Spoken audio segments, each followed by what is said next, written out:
What's going on, y'all? My name is Jarrell, and I want to officially welcome you to my podcast. Yes, it's actually happening. Yes, I am in my car right now. I'm not in an official podcast studio or anything, but I had to make it happen. A little background before we get into today's topic is that last year, I announced that I was going to be doing a podcast, and I had some things lined up. I had a, studio that I was going to be working out of and all that kind of stuff. Then the studio transitioned, and just some things happened, and I was not able to get the podcast off the ground. So I was actually trying to record some episodes, stack them up so I can be consistent, and it just did not materialize. And I was like, man, so that kind of stalled me.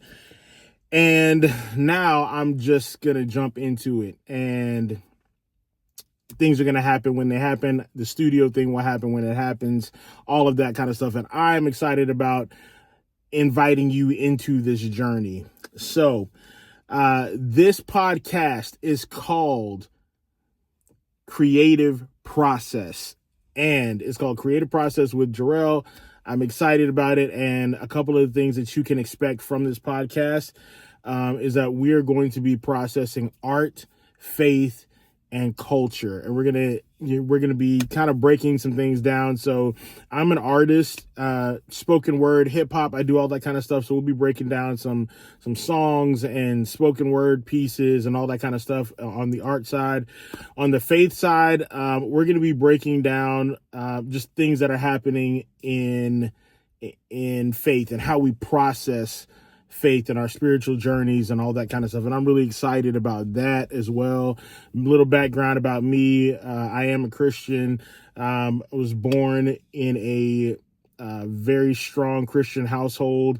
And along that journey, I've had to, just process what faith looks like for me, and what it looks like to honor God and walk in freedom and walk in liberty and all that kind of stuff.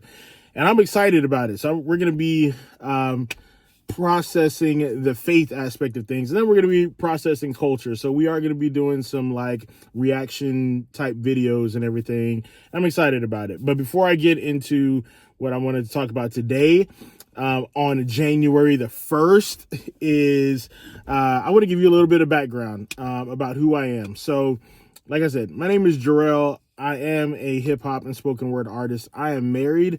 I have 3 daughters, so I am a girl dad, and that life is fun. It's a 16-year-old, 12-year-old, and a 4-year-old. So pray for your boy on that as well.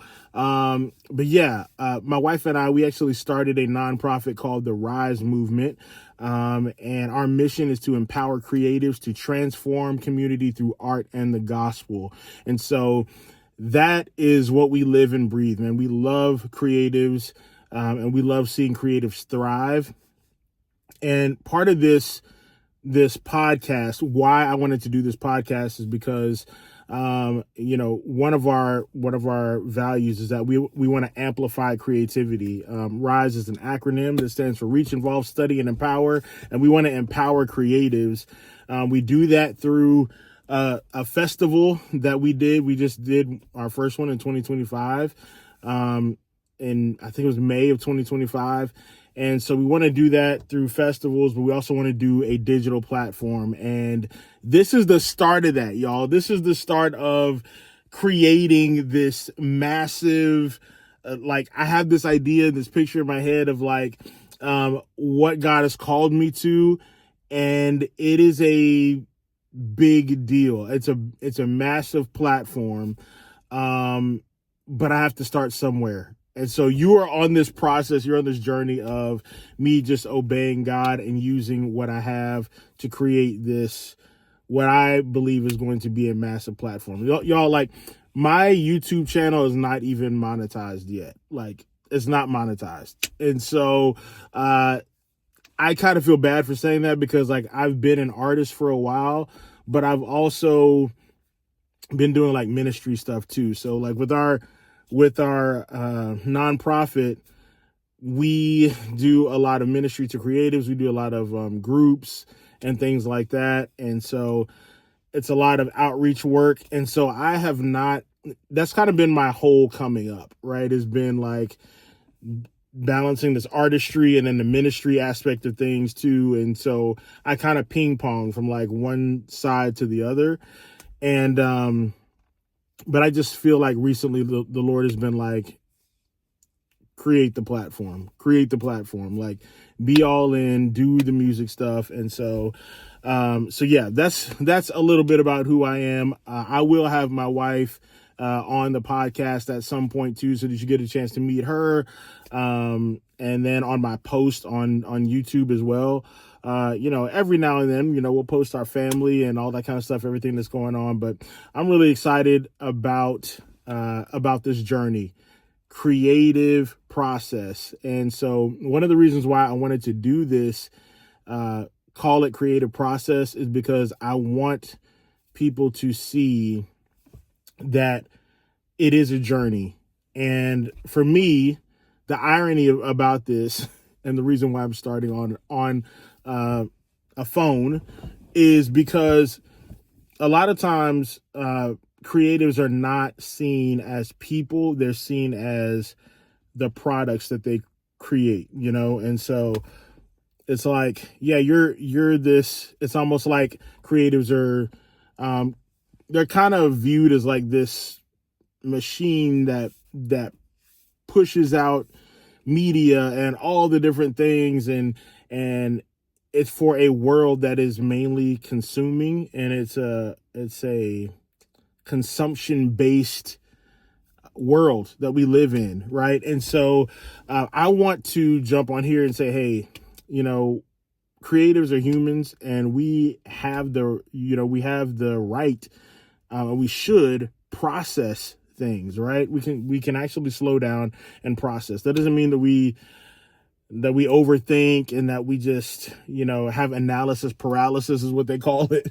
Like, it's not that at all. But I think that there is room for processing faith and art and culture. And some of the best artwork comes from, not just from, mass production and just, hey, I'm just throwing it out there and I'm just, copy, paste, and just everything's about the product. But it's like when we actually process what's happening in our world and then make something awesome and genuine, that is what is going to separate, in my mind, that is what's going to separate like human product from AI product, human product from anything else that's trying to make products out there, right? Like humans from machines, is that there's actually soul involved in it. And you don't get soul by just trying to, mass produce something in order to get money or whatever. It's more so like,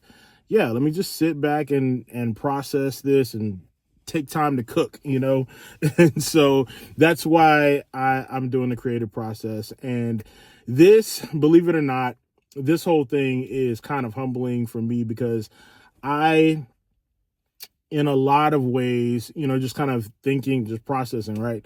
Thinking through my journey, and wondering like why I haven't put out as much as I need to put out, as far as content, as far as music, all that kind of stuff, is because I feel like I've idolized excellence, this idea of excellence. I'm going to break that down, but maybe you're in the same spot too. Maybe you can relate. If you're an artist who actually cares about the craft of what you're doing, and you take that, and then you also take into consideration that you may have been in environments where excellence was not appreciated, it wasn't valued, and things like that, and you just saw this non-excellence happening everywhere, and you like vowed that that's never going to be you and that you don't want to be that person. Yeah, for me, that was me, excellence. My view of excellence was like, okay, there's these people at the top and what they're doing is at an excellent level. And if it's not there, then then what I'm doing is not excellence. And I've had to shift my mindset on my definition of excellence.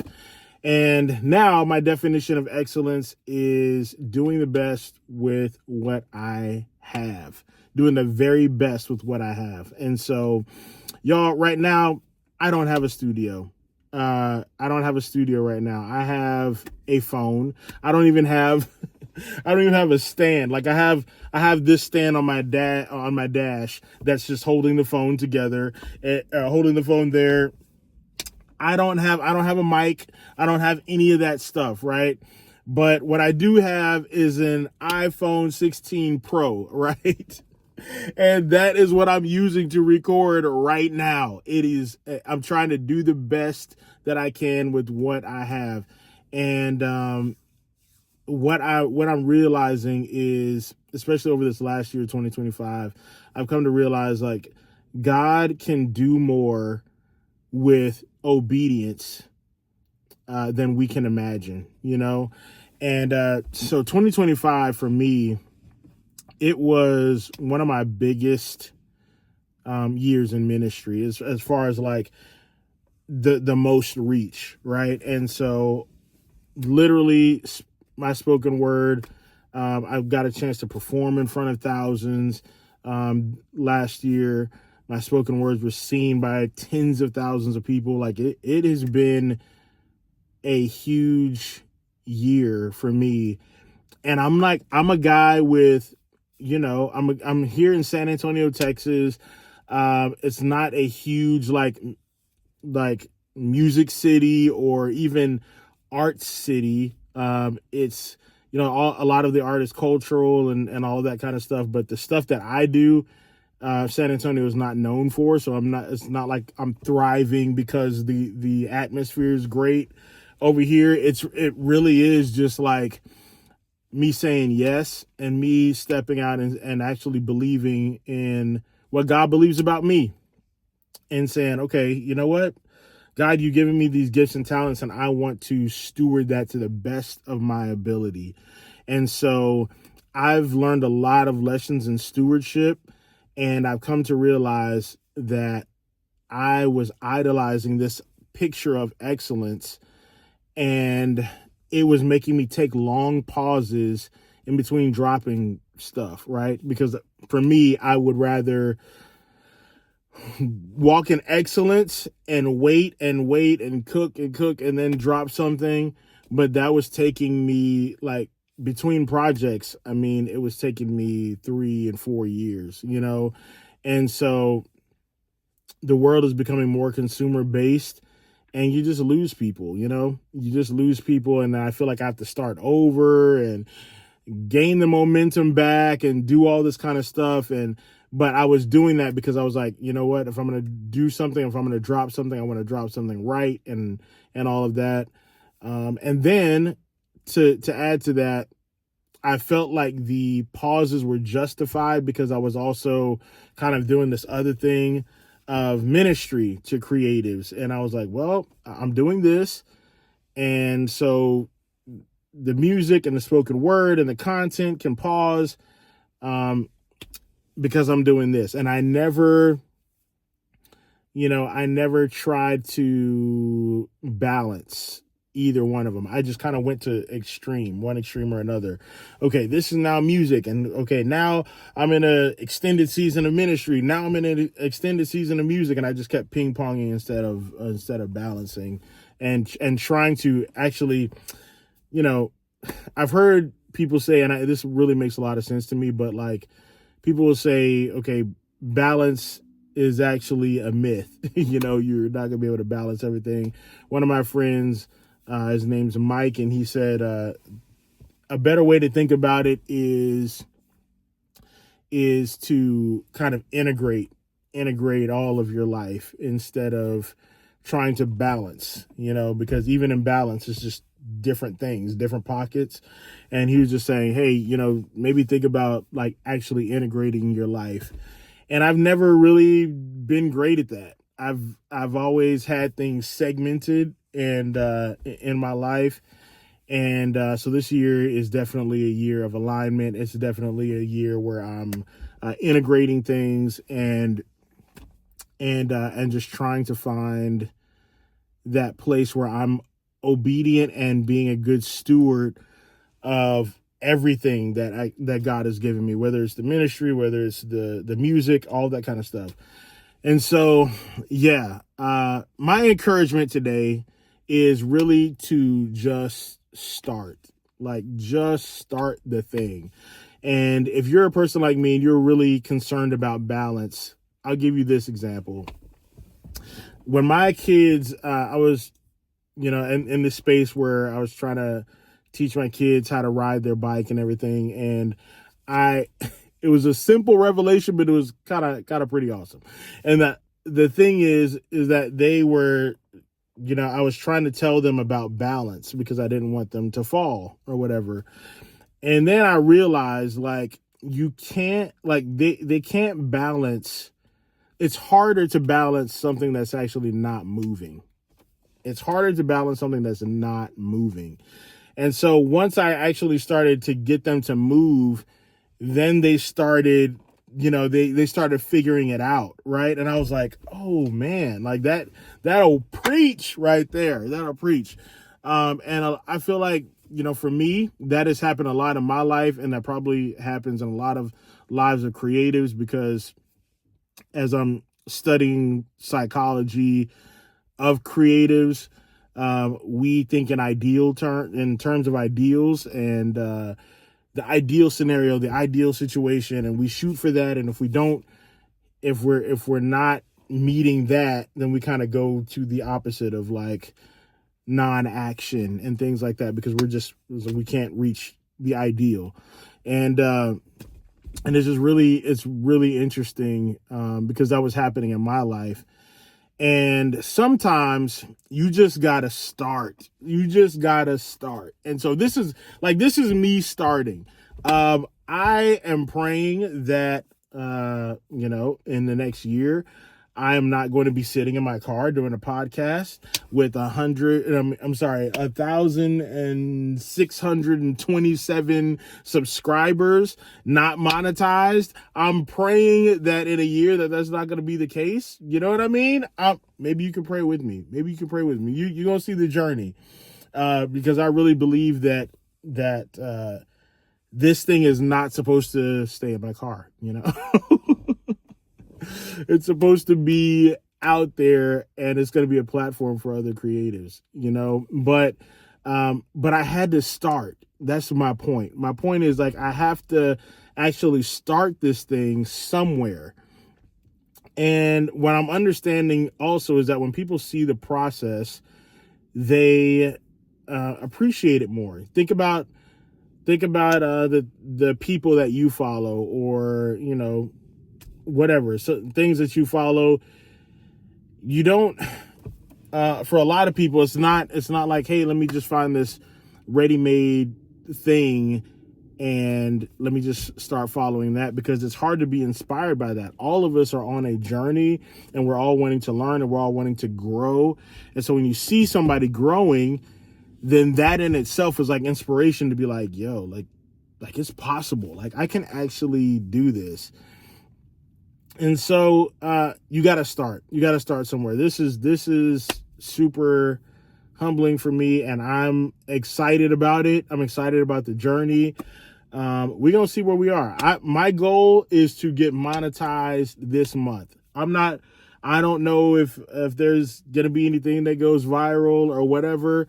But I do know that I'm going to have to work and consistently show up over and over and over again, in order for this channel to be monetized. And I feel like that's a good first step for this massive platform that I'm trying to build for creatives and everybody else. Is just hey, let me just work on getting monetized first. These are small little things. And I'm excited about it, y'all. Thank you guys so much for joining me on this journey. I know, just by talking to friends and just social media and all that kind of stuff, people have actually wanted to hear my take on art, on faith, and on culture. And I'm excited about it. I really am excited to actually deliver and to maybe help your world. You have a different worldview about things. Maybe you can see the world in a different way, see God in a different way, see art in a different way, see the beauty that's in culture. And maybe you're struggling with your faith and all of that. And I've had many struggles with my faith, and I'm actually like still learning. Like I'm learning, and I'm not afraid to ask questions and all of that. And so it really is a process. Like I want to process together with you on these things. And so I'm excited, y'all. Welcome to the creative process with Jarrell. And I want to encourage you to start. Look, a lot of people have smartphones. And if you have a smartphone, you can start your podcast today too. So just start, man. God will meet you at the level of your obedience. And when you obey and you jump out there and you go, ain't no telling what he's going to do. Let's get it. 2026. Let's go.